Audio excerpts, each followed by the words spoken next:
Hello and welcome to Roll for Topic, an RPG podcast. This is a podcast where GMs discuss various elements of running the game.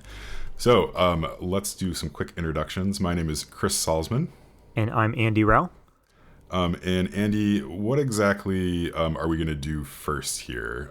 So we typically have a roll at the beginning of the session. And what is that for?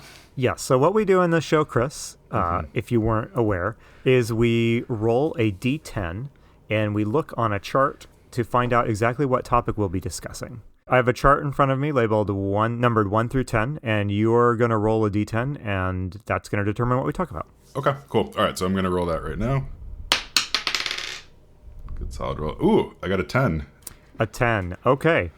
Chris, what we will be discussing today, according to our chart, is how to deal with session derails. So that would be players going off plot or players doing something that the GM was not expecting. Well, my players always stick to exactly what I was planning for, so I don't know about you. Well, this is going to be a really short show then, because my players always do the exact same. Yes. Yes. Yeah. Whatever I've prepped is exactly what they seem to want to do. Yeah. That's perfect. Yes. Yeah, this is actually a really interesting one that we rolled on because my last session was, you could almost call it 100% a derail. Okay. Yeah, so this was a session we went more or less completely off book. They just decided to, they were wrapping up a plot point, and they decided to do it in a way I was not expecting. That involved most of the townsfolk in the town that they were in. Pretty much all the NPCs that they had been relating with were at this public trial of the big bad evil person in the campaign that they were running. So so they held this public trial and everybody showed up, and so there was a lot of very cool interactions between different NPCs and different motivations coming out of the woodworks, and I was just kind of sitting behind the screen going like, oh goodness, what am I going to do? What am I going to do? as it just got a little crazier and a little crazier. But yeah, it ended up being a really, really fun session, and they had no combat rolls whatsoever. And wow. Again, this is a Dungeons and Dragons game, so that's sometimes rare for that to happen. What did you feel like when you started seeing things going off of the course you had imagined it would take? Was that a scary feeling, or were you like, hey, this is really fun, let's see where this goes? Yeah, I mean, I think it depends on your GM style, right? I sort of like this thing as long as there's a framework to fall back on. So if they had come to a brand new town, for example, and we were introducing a bunch of brand new NPCs, then that would have been, hard and scary. But since I had a good handle on what was going on in the town and, who wanted what out of the trial, it just made for a lot of fun at that point. Yeah, and I think the other thing that I always try to keep in mind is, the players just sort of assume that you're on top of things Yes. Most of the time, I guess, unless you're a very bad GM or you have really mean players. Yeah, so they sort of assume that you have some sort of vision in your head. So even if you don't necessarily have it ahead of time and you're just inventing it on the fly, it tends to work out. Yeah, of work course. out okay. Yeah. So it's like that. You're like a duck on the water, right? You look calm on the surface and your Yes. feet are paddling. I think it's important to take a minute and assure everyone who might be listening that you are not a bad GM. You're an amazing GM. Okay. Just take it from me and Chris. You're incredible. Yes. I mean, that's why we have the podcast, right? It's just A person who is a bad GM would not be listening to this podcast. Yes. Yeah. So I guess I'm interested, right? So that's very fresh in my mind, that sort of session derail, I guess. I guess that's a very particular kind of derail. I'm almost wondering, the spirit of this topic might be more, a player just trying something dumb or way out there, like what's going on? Yeah. So do you have anything that you're thinking about? Well, I can tell you a story of me not knowing what to do with a player derail that from my gaming history. I distinctly remember once introducing a new player to role-playing. He had not role-played before. We happened to be playing the old Middle-earth role-playing game. And I still remember very vividly what happened. I had a plot set up, and the plot was that the player needed to travel from one town to another, from point A to point B. Seems straightforward. Right. But then, of course, midway along that route, something would come up that would divert them off of their course, and that's where the adventure was, right? So I don't remember what the exact thing was. Your kind of classic generic adventure is you're on the road to Neverwinter, and here's the wreckage of a merchant a merchant caravan or something that was ambushed, and there's the goblin tracks lead into the forest. What do you do? And the expectation is that the players, will of course follow the adventure that you have planned, head off of the track and go have their adventure. Well, and in fact, I think most veteran players know when a GM is kind of hinting at them that, hey, this is where the adventure is. You should go down this trail. But I was playing with someone who wasn't a veteran adventurer at all, and he was like, well, that's when he came upon that distraction where the heart of the adventure was supposed to lie. He was like, well, that's not what I'm being paid to do. So I'm just going to I'm going to stay on the road to Minas Tirith or wherever he was headed. Yep. And I didn't know what to do. I had no idea what to do. So I just ended up saying, after confirming that he was sure, and I wasn't even very subtle about it, are you sure you don't want to go follow that troll path or whatever it was?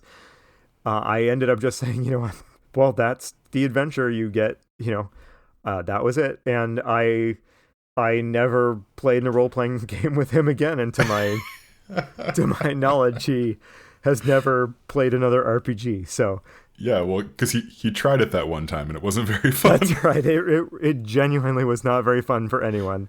And I guess I don't blame him for walking away from that session going, what the heck was that? So I'm curious, right? So you've clearly had some time to think about this and think about what you did wrong. But what would you do? Like, what would Andy today do? If that happened. Great question. I don't. This will sound terrible, but I don't exactly know what I would do in that situation. I think probably the main problem was that the player just didn't have a big enough incentive to go off of the beaten path, off of the plan and into the adventure I had designed. He was probably thinking pretty logically, why on earth, if I'm headed to city B, would I allow myself to be distracted by a bunch of goblins or whatever it was.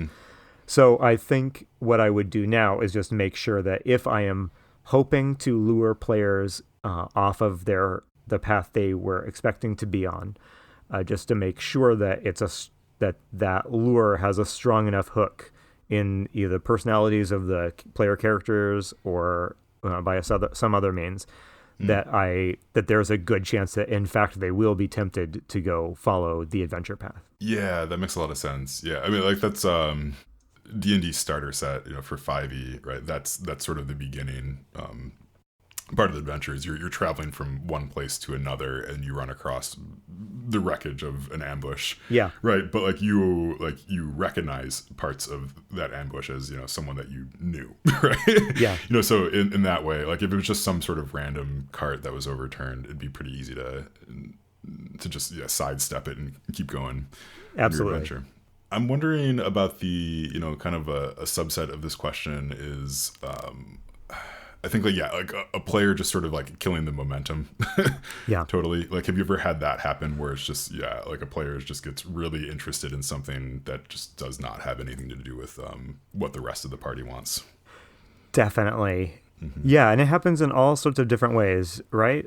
It happens with players just getting it in their heads to go left when you really think they ought to be going right and you've tried to seed in their minds that they should turn right. It also happens, with players coming into the game with a different expectation for what they want to be doing. If what's fun for them and what they're looking forward to doing in the game is different from what's fun for you and maybe the rest of the group, you're going to be fighting those derails basically every time they are talking. Have you had players like that who just like they clearly want something out of the game that they're just not going to find at your table? Yeah, definitely. I'm struggling to think of a specific example. I can't really point to too many players in my gaming history that were just enormously at odds with the rest of the group. I think that almost every player, at some point in the career of their player characters, they're just going to want to do something that's a little different, or that's I don't know, they're just going to get a little bug in their minds to go explore something or do something, or make a choice, or be stubborn about something you didn't expect them to be stubborn about. So I think that this isn't just a topic of like, how do you deal with like the one guy who's constantly derailing the game, and it's more a question of everybody is going to probably derail the game in a way that's really unique to them. How do you as GM kind of prepare yourself when somebody unexpectedly throws you a curveball? What do you think about that? How about you? Do you have anyone, does anyone spring to mind when we talk about player derails as someone that you've had a player that you've played with who's really constantly throwing this sort of thing at you? Yeah. Although oddly, like the more that I think about this, in a good way, right? Like, so I think there are derails where, so some people just want to watch the world burn, but other people, like, they want to explore something that you haven't really thought of, or bring something to the game that you haven't thought of. So a couple players that I'm thinking about in particular will ask me about something that I haven't thought about, and in that moment, your decision is either like, oh, well, there's nothing there because I didn't think about it, or you can say, oh, maybe there's something there because I didn't think about it. Like, well, let's see. Yeah. So oftentimes if that happens and I'm just totally at a loss for sort of how to answer that question, if someone's like, oh, well, is there a secret passage in this room, or is there some sort of whatever it is, is there something that I haven't seen in this room, I'll just ask him to make a roll at that point. And it's like, then you can sort of buy yourself a minute, which is always nice. But then, if it comes up with a good roll, it's like, well, why not reward that sort of that creativity? I mean, there's obviously, a point at which that can go kind of too far, and where people are just kind of searching for stuff just to see what happens when they roll. But I think for the most part, I think players understand that sort of like, that tension that they've introduced, if that makes sense. Yeah. Where, it's like, okay, well, I've just asked for something that maybe, the GM hasn't fully, thought through. Let's sort of see what happens. And if it's nothing, that's fine. If it is something, great. And I would rarely, I guess I should just add, I would rarely gate some sort of big thing behind that curiosity. It would just be a small flavor thing is usually what I try to do. How much pressure do you feel as a GM to roll with the derail versus saying, I don't know, that's not something I planned or thought about? Like, could you ever, say to a player, I don't know what the name of that person is, or I don't know what I don't know the answer to your question or to what you're doing. That's not what I planned. Let's skip it and move on. Could you ever say that, or do you feel pressure, to try and fake it until you make it? Yeah, I feel some pressure to fake it, but I think that's a good sort of pressure. To me, like, I can be creative within a framework pretty well, and if I have that framework too sort of solidified in my own head, it can be very hard to break out of that. But if a player breaks me out of that, then it can be a good sort of extra thing, extra flavor to add to the game. There's this one session that really sticks out in my mind that I ran during one of my lunch games, where they had decided that they wanted to go up to, basically another city.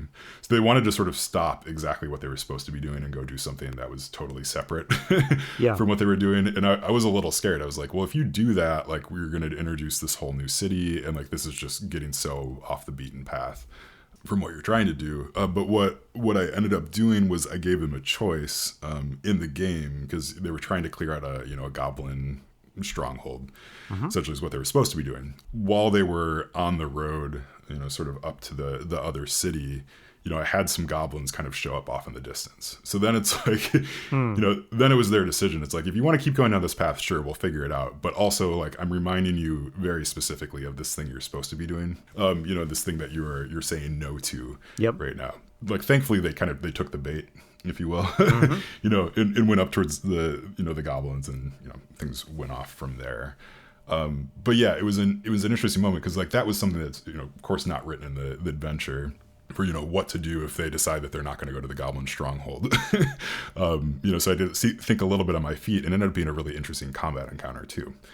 One thing that's occurred to me as we chat here is that when we say the word derail, we are suggesting the presence of a rail. That, Yes. Right? Yeah.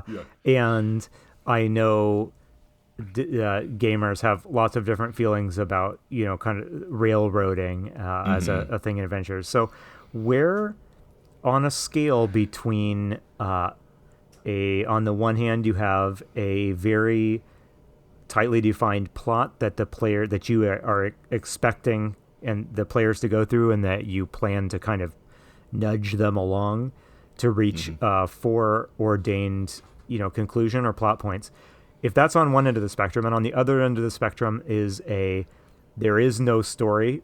Here's just, here's a region full of NPCs with plot hooks, and you make your own story. Where do you fall when you come to a game session? Yeah, I definitely fall on the pre-written module and end of things, but flavoring it as they're going through. And partly that's just because of sort of the time that I have available to me to play. I think if I had more time in a more regular group that met, for hours at a time, maybe once a week, I would be more open to the let's just kind of see what happens, sort of thing. But since for at least one of my groups, a couple months can go past before we can meet back up.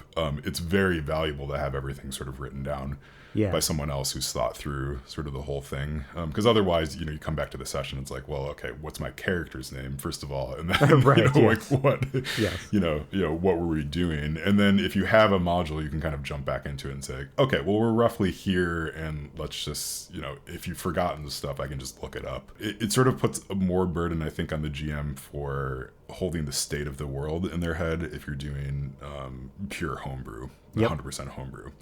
And that's not where my gifts lie. I think some people are really good at that. But I mean, it's hard enough for me to juggle, 3 NPCs, let alone everybody that they might meet. Yes. Yeah. What about you? I guess, where do you fall in that spectrum? Yeah, I share your general approach, I think. I have a lot of fondness in the abstract for the open world, very little pre-written plot. Let's see where your character motivations and interests take the story. I'm very attracted to that idea, but in practice, I don't really run games like that very much for many of the same reasons you do. Sometimes most of my games these days are with busy adults or with my kids and their friends, and there could be a big gap between game sessions, and it's when, for instance, when you have busy adults who are committing to get together once a month for a game session, that time is precious. That time is not being spent with their family or their work or whatever it is. And as a GM, I feel a little more pressure in sessions like that to make their time be worth it. And this might be a misguided idea, but if we end up kind of futzing around to no effect for 3 hours in one of those once a month sessions, that kind of feels to me like I wasted people's time. That might not be the right way to think about it, but that's certainly how I feel. So I feel a little pressure in those cases to kind of have more of a plot that I can keep moving. And when you don't meet as frequently, I feel like you just can't afford some of those like filler, more aimless distractions and sessions that when you're 13 and playing 4 times a week, you can easily indulge. Yeah, it's almost like, so if you have the written module, you can introduce that next sort of big event that moves things forward. Like you always have that written down. Yeah, and I think like at least in D&D, which are, that's the game that I'm playing right now most heavily, it can tend to be a very silly game, just by the nature of it. Yeah. So if you can balance sort of the rails of the pre-written adventure with the silliness of just the party, kind of bumbling through and, making jokes and stuff, it's like it's a good counterpoint to each other, right? So it's like you have this sort of like very serious plot going on, but then you also have the dwarf fell over and dropped his mace, yeah or like they just want to make jokes all the time, or make fun of the evil guy. It's like, so like, that can be that to me is like, yeah, it's a good balance between those things, where I think like I would have a hard time if you had that sort of silliness of D&D, but then also it was like, well, you have to indulge in their kind of weird jokes, because that's the plot points you're being given. Yeah. Which I can imagine, teenagers playing, right, that can quickly get pretty like off color and gross. Yeah, of course. Yeah. Yeah, whatever. But with adults, I think like the opposite happens. It's just kind of like boredom and like, well, there's probably something else I'd rather do with my time. Yeah. Than this. Yeah, I guess where's the line? Like, so when you're talking about like a derail, I guess, where's the line between like someone just sort of constantly joking and then really fully sort of derailing the whole session? I think most groups probably have at least someone who's more inclined to be joking around a lot, and it probably just depends a lot on the character of the personalities in your group. I mean, as a GM, one of the things you have to be constantly doing is reading the table, and I think if you know your players pretty well, it's usually pretty clear when things are starting to go a little awry. Have you had this pop up in some of your games? Yeah, I think so. Yeah, where you just have to sort of gently step in or forcefully step in and be like, okay, this is the thing you should be focusing on. I know you and I have talked in the past about kind of filler content, and that I think there are some situations in role-playing games that tend to lend themselves to being derail-y. So I find things start to derail when players are given a little bit too much time to figure out what they're going to do next. Like a little too much time to plan what their next move is, or how they're going to tackle the next challenge, or to debate how they're going to respond to a job offer. I find that sometimes when if you aren't putting a little bit of pressure on people to kind of keep the pace going, keep the momentum up, people's brains they're just naturally going to start drifting around, and you can find yourself getting off track. Sometimes maybe it's just a matter of saying, all right, let's wrap this up. Let's focus. This guy needs an answer now, or the sun is about to set. It's time to make a decision. Maybe some in-game ways like that to just sort of prompt people to like, okay, let's get back on the road. Do derails happen in dungeons as much as they do in town? In my experience, not so much, although no, for me, most of the derailing happens in between kind of the adventuring part of a game. Once they're out in a dungeon, or once they're in like an environment like a dungeon, there's a lot of constraints that you as a GM can use to put pressure on them to keep moving or to keep on course.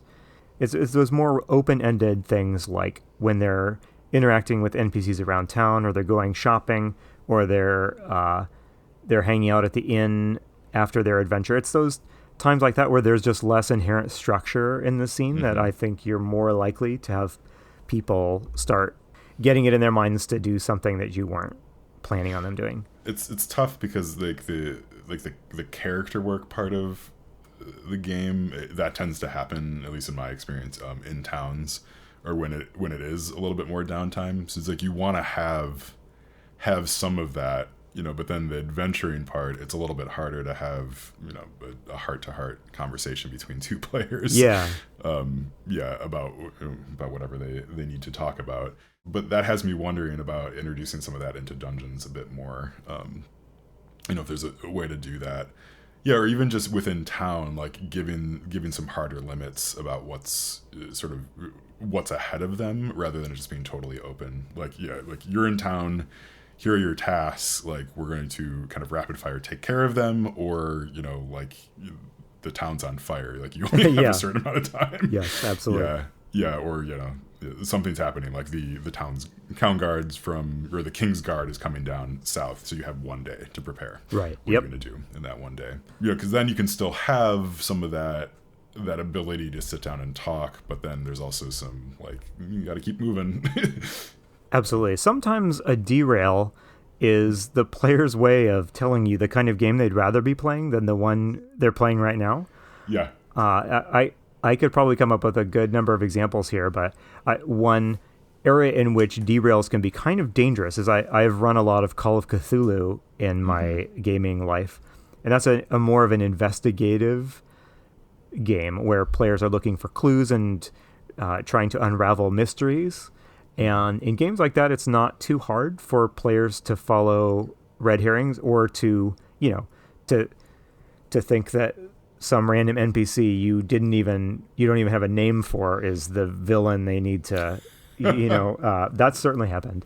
But like, for example, I was talking about sometimes they're kind of telling you the kind of game they would like to be playing. I remember in one Call of Cthulhu game, one of the characters had a background as being like a psychic. And when they rolled up the character, I didn't really think that the psychic character was going to be like a real psychic with actual psychic powers. I just thought it was a flavorful background. Yeah. And once we started the game, it became clear that the player had envisioned their character as a psychic with psychic powers. And so at all of the scenes they were visiting, the player was saying, I'm gonna touch the murder weapon and focus, and what kind of vision do I see or what? And I had no idea. And it ended up being kind of terrifyingly fun as I switched from what I thought was going to be a pretty, gritty, straightforward detective mystery story to a psychic detectives following. And it was clearly the players were having a lot of fun with it, and they thought it was really cool that the player was getting these psychic flashes. And I was just kind of madly making up on the spot like these visions and psychic clues this person could be getting, and I had no idea where it was all going to end. It ended up being really fun, and that's something I look at, and that was as an example where the player just had a different idea of what was fun about their character than I did. I'm glad that I didn't say, oh, hey, no, actually you don't actually have real psychic powers. That's just a piece of flavor background. I'm glad that I resisted the urge to do that, because I certainly had that urge. And instead I just kind of did this panicky, sure, you see a vision or you're hearing voices or something. I'm glad that I tried to run with it, even if I definitely wasn't completely successful with it, because I don't know, people had more fun, and it ended up being a neat part of the game. That's it's like there's almost a difference between a derail that snaps you out of your thing that you have planned, and a derail that's just someone that needs to goof off for a minute because they need to blow off some steam. Yeah, absolutely. Yeah, and one thing we didn't do at the beginning of this discussion was define what a derail is.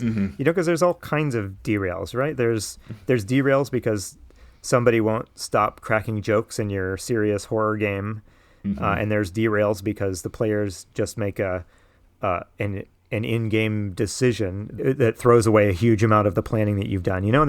There's all kinds of ways that games can go awry.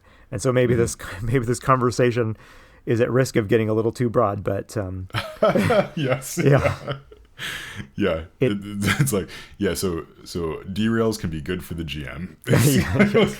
Yes, where we really came around. Yeah, the question as written was, how to stop derails from happening. Yes. Like, no, let more of them happen. Yes. Wow, we've really come around in just our short discussion here, Chris. Wow. Yes. I have one little final story, and then we should wrap up. So I was running a one shot one time in which the one shot was literally a train heist, and a couple of the players did not want to get on the train. So it was like the derail almost actually happened, because it was just like, why aren't you getting on the rails that I presented to you? Oh my goodness, Chris, this story would have been perfect if they had actually literally derailed the train against your wishes. That would have been the perfect closer to this discussion. Yeah, it really would have been. I need to revive that. That train heist was really good, and the thing that I learned from it was that I just needed to start on the train, not try to get them to get onto the train. Oh, yes. Yeah, if you are really counting on the players turning left instead of right, you need to maybe start the game with them turning left. Already turning left, and then a quick flashback to before. All right, well, let's wrap up there. Again, this has been Roll for Topic, and my name is Chris Salzman. And I'm Andy Rao. Thank you so much for listening. Bye.